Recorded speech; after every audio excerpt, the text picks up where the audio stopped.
Hi everyone, my name is Egor and I'm a bioinformatician at PacBio. And today I wanted to tell you about TRGT, which is our method for profiling variation in and around tandem repeat regions. So let's start with a quick discussion of what tandem repeats are and why it's important to study them. So tandem repeats are regions of the genome that consist of consecutive copies of some shorter sequence that we call motif. And on this slide, we're looking at an example of a tandem repeat with motif CAG. Of course, we care about tandem repeats because they've been linked with everything from gene expression changes to cancer to autism spectrum disorders to diseases like amyotrophic lateral sclerosis, Huntington disease, Fragile X, and many, many others.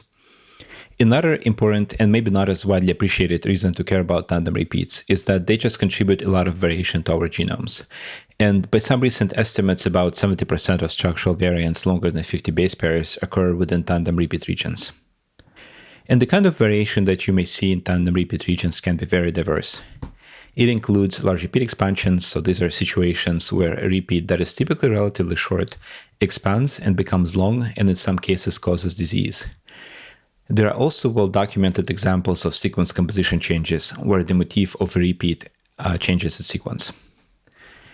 There are also changes to repeat stability, also functional variation in sequence surrounding the repeats, and also epigenetic changes like changes to CpG methylation. And just to give you a concrete example, let's take a look at the right side of the slide. So here we're looking at the FMR1 repeat in this well-characterized sample NA07537. And of course, FMR1 repeats and their expansions are very important to study because they cause Fragile X.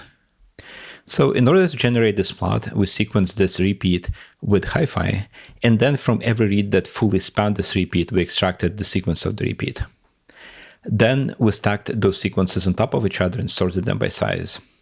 So if you look at the top half of this plot, you will see reads that support a short non-expanded allele, while the bottom half of this plot shows you reads that support the expansion. The pink color corresponds to CpG methylation. So you can see that the expanded repeat is heavily methylated, which is actually a hallmark feature of the FMR1 expansions.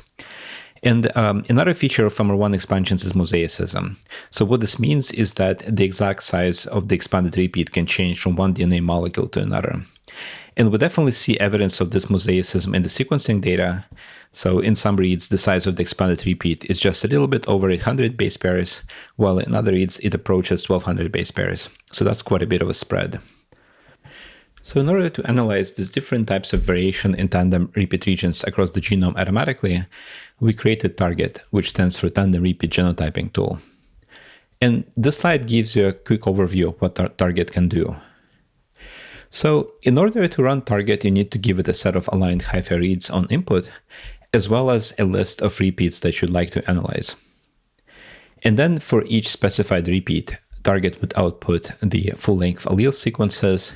It would also output information about the methylation state of each allele, as well as information about the repeat structure of each allele. And then optionally, you can also use plotting functionality within TRGT to visualize any repeat that you'd like. So in the next few slides, let's take a look at some example visualizations generated by TRGT, just because they offer a convenient way to summarize what the tool can do, as well as they're just nice to look at. On this slide, we're looking at one of the simplest visualizations that you can produce with TRGT. This is the FMR1 repeat in the HG002 sample. As you might already know, the FMR1 repeat is located on chromosome X, and the HG002 is male. Because of this, there is only one repeat allele for us to look at, and that's exactly what we're looking at in this plot. The top line of this plot shows us a graphical representation of the allele sequence that TRGT reported, while the lines below the top line show us the alignments of HiFi reads to this allele. You can use plots like this in two ways. One, you can use them to visually study the structure of a repeat, which can be very useful for repeats with complex structure. And also, you can use plots like this as a basic quality control tool. For example, if you identified an expanded repeat in your data or some other repeat that looks important, you can always visualize it and confirm that it's well supported by the data. And on this slide, we're looking at a more complicated example. This is the CNBP repeat region. What makes this region a little bit more complicated is now we have two alleles to look at. And also each allele consists of 3 tandem repeats next to each other. So we have the first tandem repeat with CAGG motif in blue, then the repeat with CAGA motif in purple, and then finally the dinucleotide CA repeat in orange. And it turns out that the expansions of the first repeat with motif CAGG cause myotonic dystrophy type 2. But each one of these repeats can be quite polymorphic. And because of that, it is important to resolve all of them in order to fully resolve variation in this region of the genome. And in this last example, I wanted to show the ataxin 10 repeat. Ataxin 10 repeats are important because their expansions cause disease abbreviated as SCA10, which stands for spinocerebellar ataxia type 10. And on the top half of this plot, we're looking at reads that support short, non-expanded allele, while the bottom half shows us the reads that support the expansion. Furthermore, note that expansion consists of two different motifs. One motif has the sequence ATT-CT, while the other motif has the sequence ATT-CC. And if you've been paying close attention to the slides, you might have noticed that this plot looks a little bit different compared to the previous two plots that we looked at. And this is because in the previous slides, we looked at the alignments of reads to allele sequences the target reported. And in this plot, we're visualizing every single read without aligning it to an allele sequence. We call plots like this waterfall plots, and they're very convenient for visualizing repeat expansions, especially repeat expansions that are highly mosaic. And Target can produce the plots of either type. There is a command line option that you can specify that controls what kind of plot a Target would generate. And now that we talked the basics of Target, let's also discuss some common situations where Target could be useful. The first one of these is to use Target to assess known pathogenic repeat loci. This is, of course, very actionable because if you identify known pathogenic repeat expansion in one of your samples, potentially that's it, case closed. Another type of use case where Target could be useful is in studies aiming to identify novel pathogenic repeat loci. And usually studies like this are much more open-ended and involve many types of computational analyses and potentially different kind of experiments. And Target can give you a very good starting point because you could use the program to identify repeats that expanded in one or multiple case samples in your dataset relative to your set of controls. And then you can use such repeats as the initial candidates for downstream analysis. And finally, you can also use Target in much more general studies that aim to profile variation across millions of repeats in large HiFi datasets that could consist of hundreds or thousands or even bigger sets of samples. And I'll give you one example towards the end of the slide deck demonstrating that such studies could also produce very useful and actionable results. But before we do that, let's briefly discuss how Target works. So this slide gives us an outline of one of the core computations that Target makes. Namely, it tells us how Target goes from the initial sequencing data all the way to repeat resolved alleles. So let's go through this slide from top left to bottom right. We'll start with a set of HiFi reads in the region containing the repeat of interest. Then we identify reads that fully span the repeat.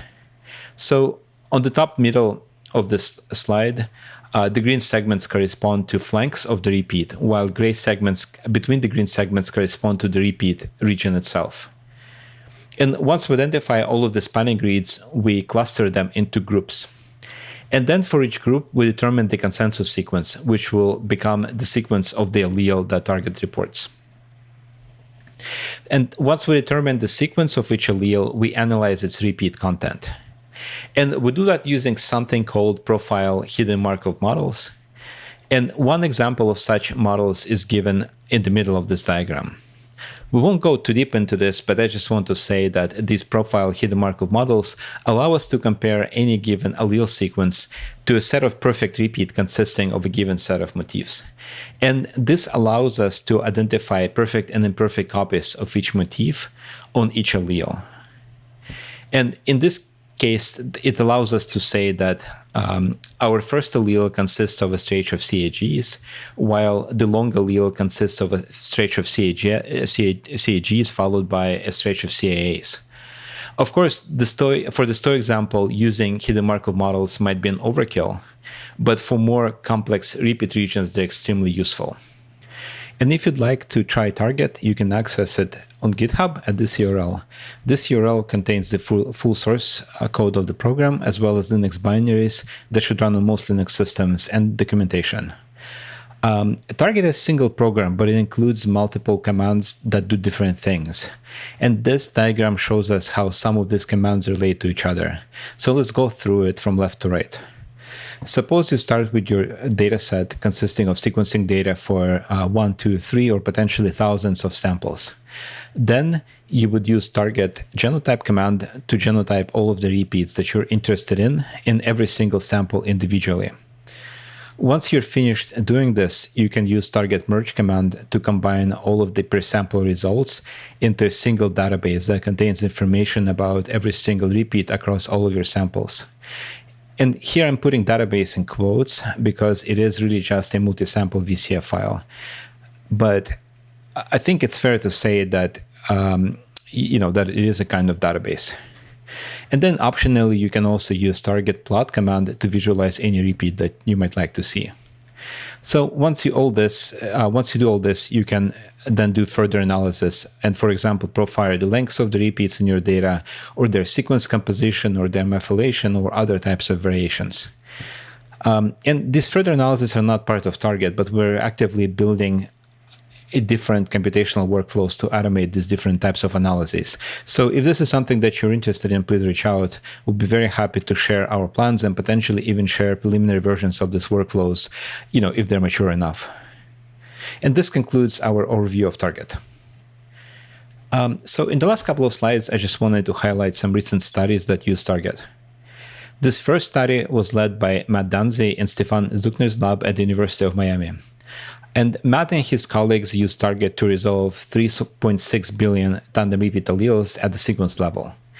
And this database of alleles allowed them to make the following observation, that non-pathogenic repeat loci are some of the most variable tandem repeats in the human genome. And you can really see this if you incorporate sequence information into the analysis. And you can read exactly how they did it in this preprint. And what this observation allowed them to do is to introduce this new measure called tandem repeat constraint that has the potential to distinguish between pathogenic loci and benign loci, which of course is extremely useful to any study aiming to identify novel pathogenic repeats. And the second study that I wanted to highlight was led by Kamila Sedov in Birgit Shaw's group at the Stanford University. This study focused on ataxin-10 repeat. And what it found is that the age of onset of the disease caused by ataxin-10 expansions may be modified by the relative ratio of these two motifs with sequences ATT-CT and ATT-CC. And this is extremely important general observation because it tells us that when we study tandem repeats, it's really not enough to just look at the length of the repeats, which was done in many previous studies, but we should also start incorporating sequence-level information into the analysis. And in conclusion, I just wanted to acknowledge the Target development team, which in addition to me includes Tom Mockwald and Guilherme Sena. If you're interested to learn more about Target, please take a look at our paper. If you look at the offer list of this paper, you'll see that this project involved many scientists from inside and outside of PacBio. And I think it is a very nice example of a collaboration of between academic and industry scientists, with hopefully many more such collaborations to come in the future. And if you have any questions about this work or any comments, please feel free to reach out. My email is at the bottom of the slide. So thank you so much again for listening. Goodbye.